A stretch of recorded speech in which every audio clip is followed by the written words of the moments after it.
Welcome to Chapter 22. It's a tough one, Advanced Income Taxes.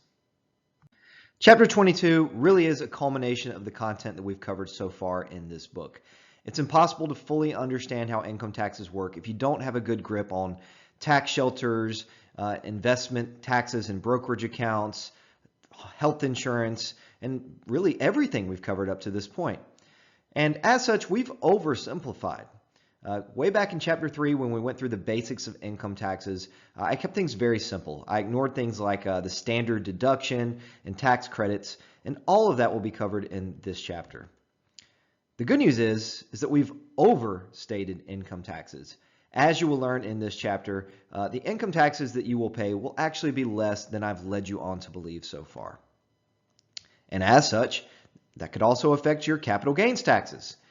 Income is determined, or rather income is used to determine how much capital gains taxes you will pay. So in this chapter, we will learn fully about income taxes, and that will indirectly affect the capital gains tax rate that you face.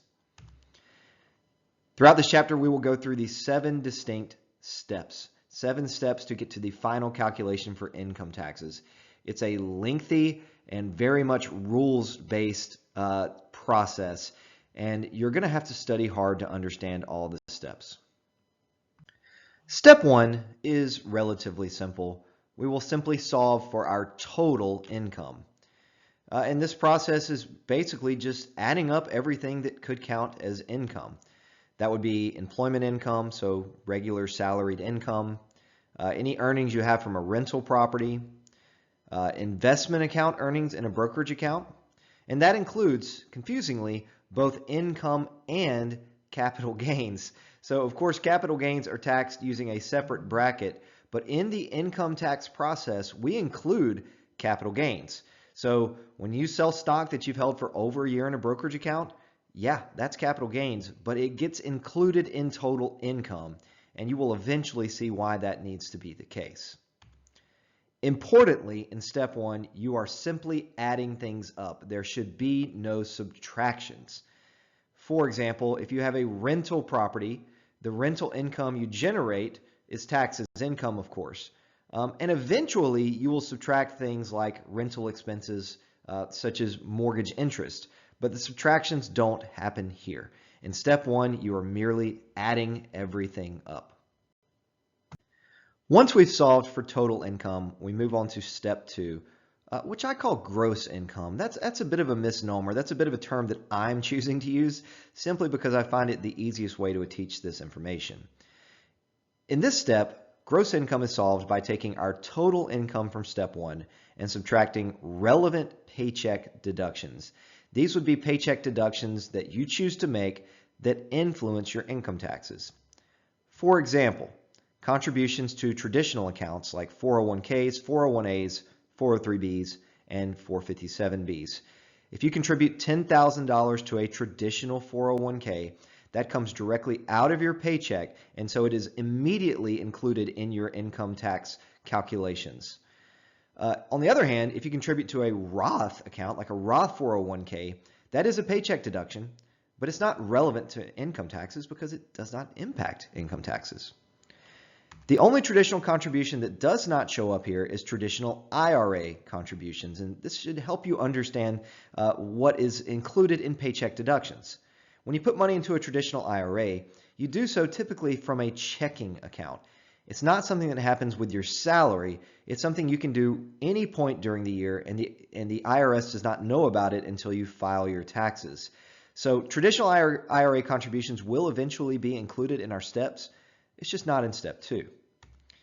Health insurance premiums that you pay through an employer-sponsored plan are also included in relevant paycheck deductions. Likewise, HSA and FSA contributions are included here. So you take your total income that we took from step 1 and you subtract any of these relevant paycheck deductions like the ones you see here. And just to add one more, pension contributions. If you work for a company or for a government agency that allows you to contribute to a pension, that also reduces your gross income. Once we've solved for gross income, we can move to step 3, which is a really important step in the process. Adjusted gross income, or AGI, is used to determine eligibility for things like tax credits and whether or not you're allowed to contribute to a Roth IRA. So step 3 is an especially important step along the way. AGI, or adjusted gross income, is solved by taking gross income and subtracting what the government calls above-the-line deductions. Above-the-line deductions are composed of a specific list of items that can be deducted per rules from the IRS. Basically, the IRS has decided that there are some things that you should be able to use to reduce your taxable income. Some of these we've discussed in the past, and some are new.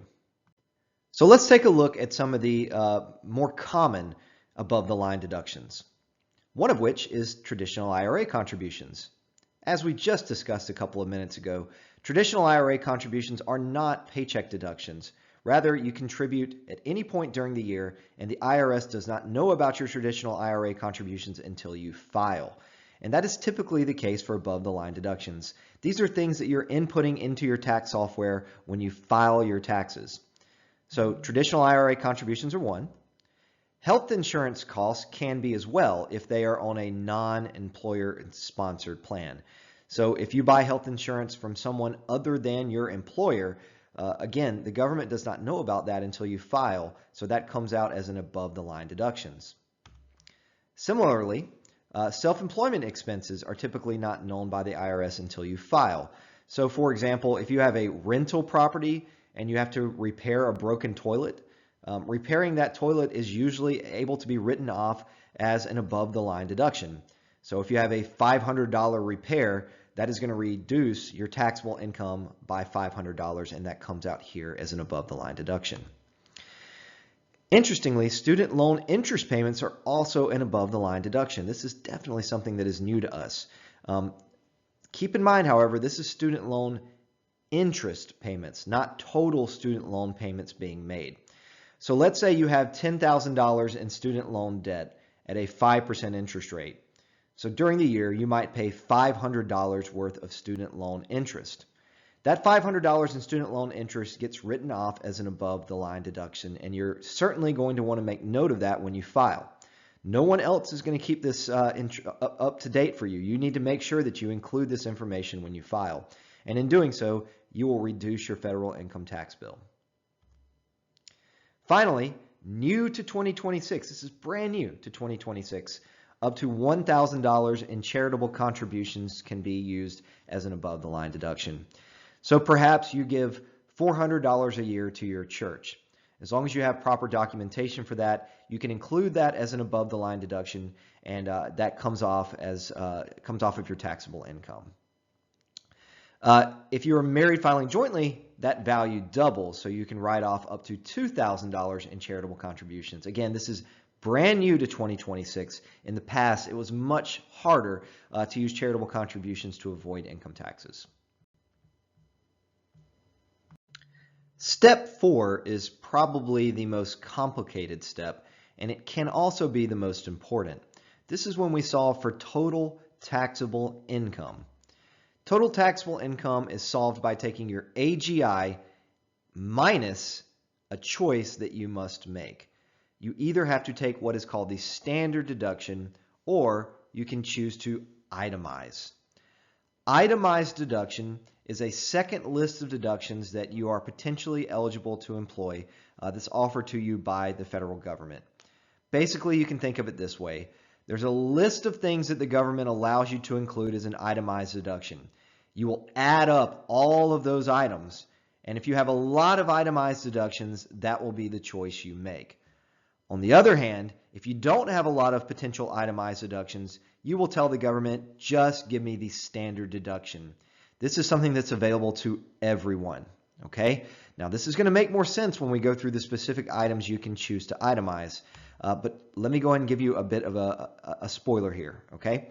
The standard deduction for 2026 for a single filer is $16,100. What that means is, even if you have no itemized deductions at all, you can choose the standard deduction, and that will reduce your taxable income by $16,100, okay? This is especially important for college students who usually have pretty low salaries. Let's say, for example, that you make $15,000 in 2026, and that's your total income for the entire year. Well, the standard deduction alone is going to eat up that $15,000 you've earned. $15,000 minus $16,100 will put you at what the government would consider no income, and thusly you would pay no income taxes. Let me say that again. If you are a single filer and you make less than $16,100 in income for the 2026 year, you will pay no income taxes at all. As your wealth goes up and your tax planning situation gets more complicated, you may eventually have so many itemized deductions that you no longer choose to take the standard deduction, and instead you add up from that list of all those things you can itemize. So what are itemized deductions? Well, it's a list that often changes, that's offered by the federal government that simply provides the opportunity for you to reduce your taxes. Basically, the government has decided that there are some things that should count to reduce your taxes, and it's a very specific list. I'm going to identify just a few of those here just to give you a glimpse at what might be counted. These are really the most common itemized deductions. Mortgage interest. Now, this would be mortgage interest not on a rental property, but rather on the house that you live in. Mortgage interest for a rental property would come out as an above-the-line deduction as a self-employment expense. On the other hand, mortgage interest on the house that you live in comes off as an itemized deduction. So if you have an extremely expensive house, maybe you buy a $5 million house via a mortgage, well, then you would have a lot of mortgage interest that you have paid during that year. Those interest payments can come off as an itemized deduction. On the other hand, if you don't itemize, if you take the standard deduction, you don't really get a tax break for your mortgage interest. State and local taxes are also itemized deductions. So if you live in a state that has very high state income taxes, those state income taxes can be used to reduce your federal income taxes if you are itemizing. Charitable contributions might also be eligible, and this got a lot more complicated in 2026. If you recall, charitable contributions can be written off as an above-the-line deduction up to $1,000 for a single filer. If you have a lot of charitable contributions, that might also be allowed to be itemized here. Whether or not you're able to itemize your charitable contributions is based on your AGI, and it is quite complicated. Likewise, medical expenses could also be itemized if you have a lot of medical expenses. This is, again, based on your AGI. So let's say you have $50,000 in medical expenses. That would be $50,000 in, doctor's bills and things like that. And your AGI is $200,000. Well, in that specific case, some of those medical expenses are eligible for itemizations. I'm not going to go through the full details here again because it is quite complicated. So let's do a little example here to explain how this works. Let's say that you go through all of the itemizations that are provided by the federal government. You add up your mortgage interest, your state and local taxes, etc., and you find that you have $9,400 in itemized deductions. Well, what you would do is you would compare that against the standard deduction. As a single filer, you would choose to take the standard deduction of $16,100. Simply put, you would rather deduct as much as you possibly can, which is more in this case. You would rather take the standard deduction of $16,100 than the itemized deduction of $9,400. Remember that we are reducing how much of our money is going to get taxed. So we would rather have a bigger deduction. Just to make this crystal clear here, let's make sure we understand that we are solving for total taxable income, which is found by taking our AGI and subtracting either the standard deduction or itemized deductions. So as a second example, let's say you add up all of your itemized deductions and you get $21,600. In that case, you are better off taking the itemized deductions. So you would choose to itemize, and you would need to list all of this information in your tax filing. Choose the bigger deduction and move on. Okay, now this typically happens. The choice to itemize is relatively rare, and it happens to people that are making typically a lot of money. Okay, so if you're a college student listening to this, it's really cut and dry. In the vast majority of cases, you're going to take the standard deduction. Even for me, somebody who's in the middle of their career, I take the standard deduction every year. To itemize, you typically need to be paying a lot of state and local taxes, making significant charitable contributions, and/or have a very expensive mortgage. So if that fits you, then yeah, you might itemize. If not, it's often a pretty easy choice to take the standard deduction. Let's review what we've covered so far. We start with total income. Total income means we just add everything up. Everything that counts as income gets added in here. Remember, that includes capital gains. I know that's confusing, but it will make sense eventually. Next, we solve for gross income. Gross income is solved by taking our total income and subtracting out any relevant paycheck deductions, like traditional 401k contributions or employer-sponsored health insurance premiums. From there, we move to a really important step, AGI. AGI is used to determine your eligibility for tax credits and all kinds of things. AGI is solved by taking your gross income and subtracting above the line deductions. And finally, we move to step 4, which is total taxable income. Total taxable income is found by taking our AGI and then subtracting that choice that we just discussed. You're either going to itemize or take the standard deduction, whichever is greater. Let's move on to step 5. In step 5, we perform a split. We separate the capital gains from your taxable income. At this point, capital gains get taken out of the calculation for income taxes. So at this point, thinking about where we stand, leading up to this point, we've gone through 4 steps. All of those steps still included your capital gains. But in step 5, we break capital gains away from your taxable income, and that leaves you with 2 separate values. Step 5 now, we have everything we need to solve for capital gains. The taxable income that is generated from this step is used to determine what income tax bracket you're in for capital gains, okay? So this is the step that is necessary to get to if you're simply trying to solve capital gains. Let me reiterate here. At this point, let's say you've got $80,000 in total combined taxable income and capital gains. But of that $80,000, $10,000 is capital gains. Okay? That would mean you have $70,000 in taxable income and $10,000 in capital gains. And you could solve for your capital gains at this point. For a single filer, you'd have $1,500 in capital gains taxes. Okay, that will make a lot more sense as you go through the practice problems. But at this step, again, you have everything you need to solve for capital gains. You might be wondering, why do we need capital gains in steps 1 through 4? Why are capital gains included at all? Well, AGI, if you recall, is a really important step. AGI is used to determine your eligibility for tax credits, for eligibility for above-the-line deductions, and other features of your tax planning process. So capital gains, even though they eventually get split off and taxed as capital gains, not income, they are included in the process because they can indirectly affect your overall income taxes. For instance, if you have a lot of capital gains, of course that's not taxed as income. But if you have a lot of capital gains, that can affect your AGI and, for instance, make you eligible for the Savers credit, which we will discuss in a bit. Or your AGI is used to determine whether or not you're eligible for charitable contribution deductions. So capital gains play an important role, even though they eventually do not get taxed as income.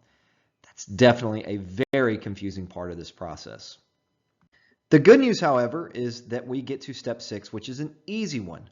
Once you have your taxable income from step 5, you simply run that figure through the income tax brackets like you are accustomed to doing. So if you have $70,000 in taxable income, here you apply the tax credits. Keep in mind, however, that $70,000 in tax income has gone through all of those steps in the past. It's gone through the ringer. So you might have $140,000 in total income, but once you whittle everything away, you're left with perhaps $70,000 in taxable income. Again, in step 6, you are simply taking that value and running it through the brackets. Finally, we arrive at step 7. This is the last step, and this is where we solve for our total income tax bill. In step 7, we apply tax credits. Tax credits reduce your overall income taxes that you pay. These are much more valuable than a tax deduction. Here's the distinction. If you have a $1,000 tax deduction, that reduces your taxable income, okay? A $1,000 tax deduction decreases how much of your income is going to get taxed by $1,000. So for example, if you're in the 22% marginal tax bracket, a $1,000 tax deduction would reduce your taxes by $220. On the other hand, a tax credit reduces your taxes directly. So if you have a $1,000 tax credit, your taxes goes down by $1,000. That is far more valuable. So let's take a look at some of the tax credits that might be available to you. By far, the most common tax credit that is received in the United States is the child tax credit. If you have a kid that is 16 and under and you have custody of that child, you earn a $2,200 tax credit. So for example, I have 2 kids that are under the age of 10. Those 2 kids each trigger a $2,200 tax credit for me. So combined, they reduce my taxes by $4,400.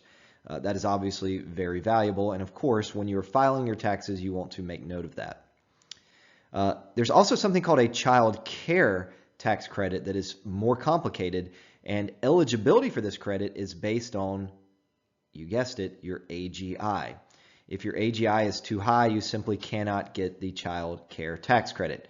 I'm not going to go into the details on it, but the child care tax credit is a tax credit you get for a portion of your daycare and other related expenses. So if you've got a young child going to daycare, some of those expenses may trigger a tax credit if you are eligible. There are also tuition-based credits, a few different ones, in fact. So this might not be available to you if you're a full-time college student that's claimed as a dependent, but later on in life, if you were paying tuition, those tuition expenses can sometimes be applied as a tax credit and reduce your overall tax bill. There's also something called a saver's credit, which I go through in great detail in the text. If your income is relatively low and you're contributing to tax shelters like 401ks or IRAs, you can get a tax credit for that. Let me again emphasize that eligibility for these credits is often based on AGI, and this again shows why capital gains are very important. If you have a lot of capital gains that you earned in your brokerage account, those capital gains can make you ineligible for the child care tax credit, for example. Capital gains are included in your AGI, so they increase your AGI, and that can exclude you from eligibility for tax credits. So in turn, capital gains can indirectly impact your income tax bill. Real quickly, let's summarize the steps. In step 1, you solve for your total income by adding up all of your relevant income. 2, you deduct your paycheck deductions to get your gross income. 3, you subtract above the line deductions to solve for your very important AGI. In step 4, you make your choice. You can either take the standard deduction or itemize. Most of the time, you're going to take the standard deduction. So in step 4, that typically means to solve for your total taxable income, you're taking AGI and subtracting, for a single person, $16,100. In step 5, we split out the capital gains. We're done with those now. We can solve for our capital gains taxes, and that leaves us with just our taxable ordinary income. In step 6, we run that taxable ordinary income through the tax brackets. And finally, in step 7, we apply tax credits and solve for our final income taxes paid. This is all quite complicated and really doesn't lend itself great to a video like this. There's too much going on. So I highly encourage you to read the book.